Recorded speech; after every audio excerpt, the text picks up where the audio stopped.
आकाश खुल्ला छ मन, सफा छ आकाश खुल्ला छ मन, बलेको हिमाल हेर्नु न प्रकृति झन्। र यो के भन्ने हाम्रो यो भ्लगमा स्वागत छ सबै तपाईहरु सम्पूर्णलाई।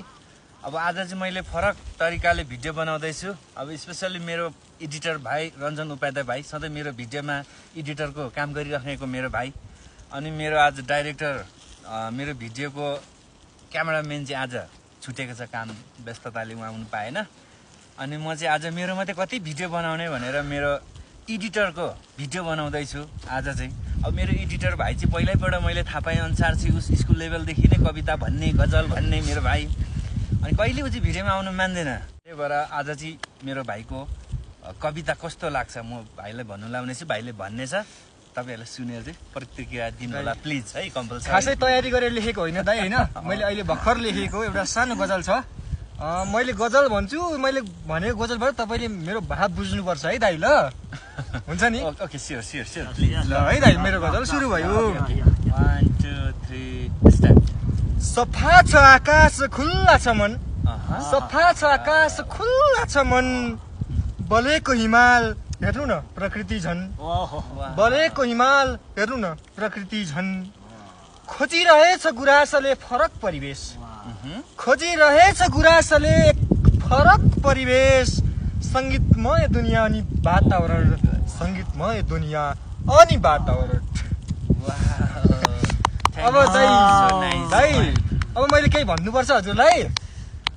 केही भन्नु पर्दैन। अब भाइको उसले नि देखाइसक्यो भाइ, तिम्रो गजलले सबै देखाइसक्यो भाइ। भाइले के भन्नु खोजेको मैले बुझिसकेँ, सुरुमा त बुझिनँ, तर भाइले मैले के खोजेको भन्ने चाहिँ अब म बुझिसकेँ क्या।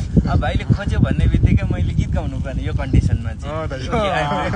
अब म चाहिँ एउटा गीत गाउनेछु। सधैँ मैले कहिले ट्र्याकमा कहिले गिटारमा मात्रै गीत गाइरहेको हुन्छु, प्रायः गिटारमै धेरै। म चाहिँ आज चाहिँ ट्र्याकमा गाउने कोसिस गर्छु है त। अब स्वर्गीय स्वर सम्राट हाम्रो नारायण गोपाल ज्यूको, उहाँहरूको स्रष्टाहरूको गीतहरू हुन् त, मैले उहाँको गीतलाई न्याय दिन त सक्दिनँ, तर हामी सिक्नेले चाहिँ उहाँहरूको गीतहरू नै सिक्ने हो। तर सिक्दै जाँदा कहीँ कतै अब कमी कमजोरी त कम्पलसरी हुन्छ, त्यसको लागि चाहिँ म क्षमा प्रार्थी छु सम्पूर्णमा। अब म नारायण गोपाल ज्यूको म त लाली गुराँस भएछु, बनैभरि फुलिदिन्छु, मनैभरि फुलिदिन्छु भन्ने यो गीत चाहिँ हामी पढ्दा 5 क्लासमा पनि पाठ्यक्रममा समावेश भएको गीतहरू हो। यो गीतलाई चाहिँ म ट्र्याकमा गाउने छु। कमी कमजोरी त पक्कै हुन्छ, त्यसको लागि मैले अघि भने, त्यसको लागि म क्षमा प्रार्थी छु। म ट्र्याकमा गाउँछु, तपाईँले सुनेर साथ दिनु होला त प्लिज।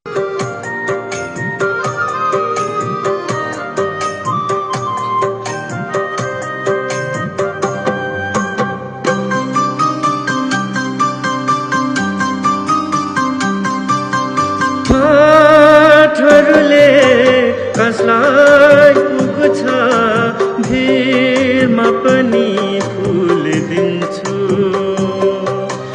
हातहरूले कसलाई पुग्छ भिरमा पनि फुल दिन्छु,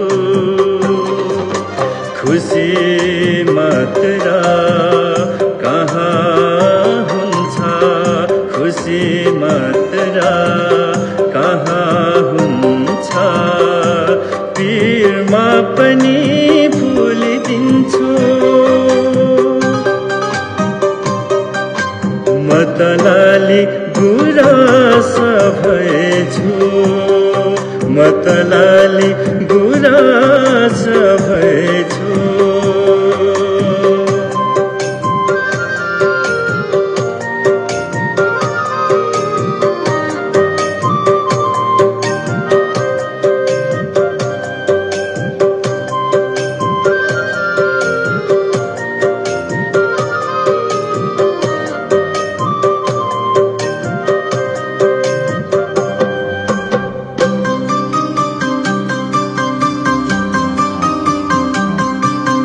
फेरिदिने कोही भइदिए नानी भित्र फुल दिन्छु, फेरिदिने कोही भइदिए नानी भित्र फुल दिन्छु, लगाइदिने कोही पनि